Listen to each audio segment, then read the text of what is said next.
साल बाद भारत में नए लड़ाकू विमान आए हैं। ये एक भारत में आया बहुत बड़ा बदलाव है। और 34 वर्षों के बाद भारत में नई शिक्षा नीति की घोषणा की गई है। यानी भारत में आज दो बहुत बड़े बदलाव हुए हैं। इसलिए रफाल के बाद अब हम नई शिक्षा नीति की बात करेंगे। कहते हैं जब किसी देश में कोई बड़ा बदलाव करना हो तो सबसे पहले उसकी शिक्षा नीति को बदलना चाहिए, और आज इसकी शुरुआत हो गई है। भारत सरकार के मानव संसाधन विकास मंत्रालय ने आज इस नई शिक्षा नीति की घोषणा की है। इसलिए आज हम आप सबको बताएंगे कि इससे देश के तमाम छात्रों, उनके परिवार और उनके माता पिता के जीवन में अब क्या क्या बदलाव आने वाले हैं। अगर आप छात्र हैं या किसी छात्र के माता पिता हैं तो आपको ये सारी जानकारियां बहुत ध्यान से सुननी चाहिए, और अगर आप चाहें तो नोट भी कर सकते हैं। तो अब आपको बड़े बड़े बदलाव बताते हैं। अब तक भारत की स्कूली शिक्षा व्यवस्था 10+2 के फॉर्मेट पर चलती थी, लेकिन अब इसे 5+3+3+4 के फॉर्मेट में बदल दिया गया है। इसके तहत स्कूल के पहले 5 वर्षों की पढ़ाई फाउंडेशन स्टेज मानी जाएगी, यानी इस दौरान छात्रों के लिए मजबूत नींव तैयार की जाएगी। इसका करिकुलम NCERT द्वारा तैयार किया जाएगा और इसमें प्री प्राइमरी के 3 वर्ष और पहली और दूसरी कक्षा का एक वर्ष शामिल होगा, यानी प्री प्राइमरी के 3 साल और फिर पहली और दूसरी कक्षा के 2 साल।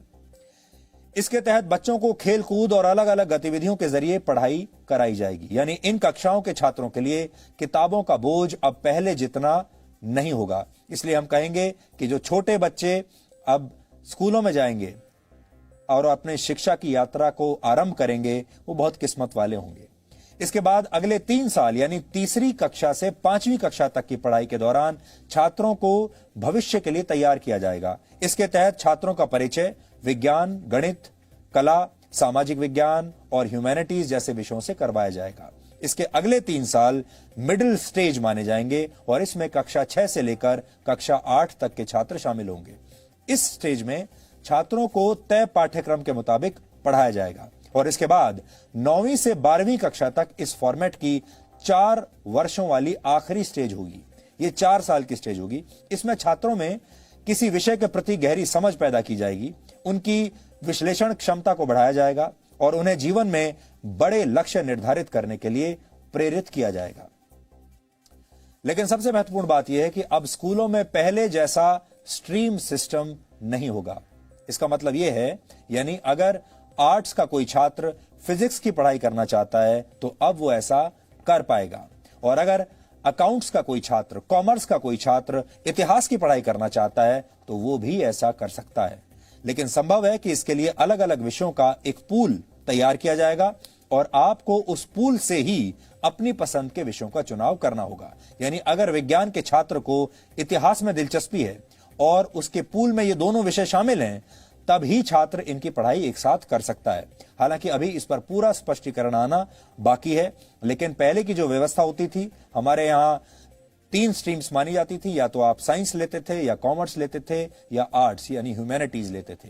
और अगर आपने ह्यूमैनिटीज लिया है तो आप साइंस नहीं पढ़ सकते। अगर आपने कॉमर्स लिया है तो भी आप शायद साइंस नहीं पढ़ सकते। साइंस लिया है तो ह्यूमैनिटीज नहीं पढ़ सकते। ऐसी चीजें पहले हुआ करती थी अभी तक, लेकिन अब ये सब बदल जाएगा। अब आप फिजिक्स भी पढ़ सकते हैं, कॉमर्स भी पढ़ सकते हैं, अकाउंट्स पढ़ सकते हैं, एक साथ इतिहास भी पढ़ सकते हैं और फिजिक्स की पढ़ाई भी कर सकते हैं। दूसरी महत्वपूर्ण बात यह है कि 5वीं कक्षा तक की पढ़ाई अब मातृभाषा, स्थानीय भाषा और आपकी राष्ट्रभाषा में ही होगी। यानी अंग्रेजी में पढ़ाई की अनिवार्यता समाप्त नहीं होगी। माफ कीजिएगा, अनिवार्यता समाप्त हो जाएगी। अब अंग्रेजी में पढ़ाई की अनिवार्यता नहीं रहेगी। ये एक बहुत बड़ा बदलाव है। आप अपनी राष्ट्रभाषा में या अपनी लोकल भाषा में पढ़ाई कर पाएंगे। उदाहरण के लिए अगर आप 5वीं कक्षा तक अपने बच्चे को मराठी, संस्कृत या गुजराती भाषा में पढ़ाना चाहते हैं तो अब आप ऐसा कर पाएंगे, और अंग्रेजी सिर्फ एक विषय के तौर पर आपको पढ़ाई जाएगी। यानी स्कूलों का जबरदस्ती अंग्रेजीकरण का दौर अब समाप्त हो जाएगा। 6ठी कक्षा में पहुंचने के बाद छात्रों को कंप्यूटर कोडिंग सीखने का मौका मिलेगा।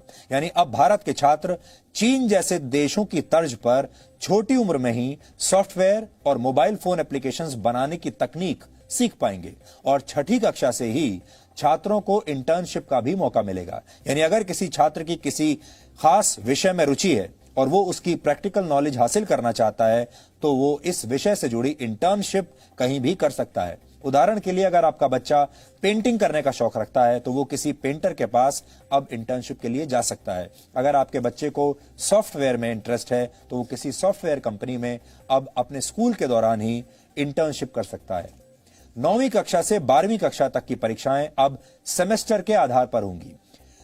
एक साल में 2 सेमेस्टर होंगे और हर 6 महीने पर एक परीक्षा होगी और दोनों सेमेस्टर्स के अंकों को जोड़कर आपकी फाइनल मार्कशीट तैयार की जाएगी। यानी अब एक छात्र के तौर पर आपको पूरे साल पढ़ाई करनी होगी और आप ये कहकर बच नहीं सकेंगे कि आप सिर्फ फाइनल एग्जाम्स की तैयारी करना चाहते हैं। इससे पहले आपने देखा होगा बहुत सारे छात्र ऐसे होते हैं जो साल के सिर्फ आखिर में कुछ समय तक पढ़ते हैं, 1-2 महीने पढ़ाई कर लेते हैं और फिर उसके आधार पर वो फाइनल जो परीक्षा होती है उसमें बैठते हैं और उनमें से बहुत सारे लोग अच्छे नंबर ले भी आते हैं। लेकिन ये वो लोग होते हैं जिन्होंने पूरे साल पढ़ाई नहीं की। अब आपको पूरे साल पढ़ाई करनी पड़ेगी। इसके अलावा बोर्ड की परीक्षाओं को आसान बनाया जाएगा और इसमें छात्रों की क्षमता पर ज्यादा ध्यान दिया जाएगा। रटने की क्षमता नहीं, समझने की क्षमता पर ध्यान दिया जाएगा। ट्यूशन और कोचिंग क्लास के जरिए रट्टा लगवाने की आदत को समाप्त कर दिया जाएगा। बोर्ड परीक्षा देने वाले छात्रों को अब उनकी पसंद की भाषा में परीक्षा लिखने की पूरी छूट होगी। उदाहरण के लिए अगर आप चाहें तो हिंदी या अंग्रेजी में से किसी एक भाषा में अपनी परीक्षा दे सकते हैं। छात्रों के रिपोर्ट कार्ड्स को भी अब पहले की तरह तैयार नहीं किया जाएगा। किसी छात्र को फाइनल मार्क्स देते समय उसके व्यवहार, एक्स्ट्रा करिकुलर एक्टिविटीज में उसके प्रदर्शन और उसकी मानसिक क्षमताओं का भी ध्यान रखा जाएगा। इसके अलावा रिपोर्ट कार्ड को 360 डिग्री असेसमेंट के आधार पर तैयार किया जाएगा। इसमें छात्र खुद को भी अंक देंगे, यानी अपना खुद का भी विश्लेषण करेंगे। विषय पढ़ाने वाले शिक्षक भी छात्र को अंक देंगे और छात्रों के सहपाठी भी उनका आकलन करेंगे। कॉलेज में पढ़ाई करने वाले छात्रों के लिए भी इस नई शिक्षा नीति में बहुत सारे बदलाव किए गए हैं। इसलिए जो छात्र अब कॉलेज में इसके बाद जाने वाले हैं वो भी ध्यान से अभी देख लें। अब देश के छात्र कॉलेज में एडमिशन के लिए कॉमन एप्टीट्यूड टेस्ट दे पाएंगे। इसका अर्थ यह है कि अगर 12वीं कक्षा के बोर्ड एग्जाम्स में आपके ठीक नंबर नहीं आए हैं या आपके मार्क्स इतने नहीं आए हैं कि आपको कट ऑफ परसेंटेज के आधार पर सीधे किसी कॉलेज में एडमिशन मिल पाए, तो आप कॉमन एप्टीट्यूड टेस्ट भी दे सकते हैं और फिर इस टेस्ट में आपके प्रदर्शन को आपके 12वीं कक्षा के नंबरों के साथ जोड़ दिया जाएगा और उस आधार पर आपको आपके मनपसंद कॉलेज में एडमिशन मिल पाएगा। ग्रेजुएशन की पढ़ाई को 3 और 4 वर्षों के कोर्स ड्यूरेशन में अब बांट दिया जाएगा। पहले अगर आप कॉलेज की पढ़ाई बीच में ही छोड़ देते थे तो आपको ग्रेजुएशन की डिग्री नहीं मिलती थी। या तो आप पूरी पढ़ाई कीजिए और या बिल्कुल मत कीजिए। लेकिन नई शिक्षा नीति लागू होने के बाद अगर आप 1 साल के बाद कॉलेज छोड़ देते हैं तो आपको सर्टिफिकेट दिया जाएगा। यह आपका सर्टिफिकेट कोर्स माना जाएगा। अगर आपने कॉलेज का फर्स्ट ईयर कंप्लीट कर लिया और उसके बाद पढ़ाई छोड़ दी तो आपको सर्टिफिकेट कोर्स का सर्टिफिकेट मिलेगा।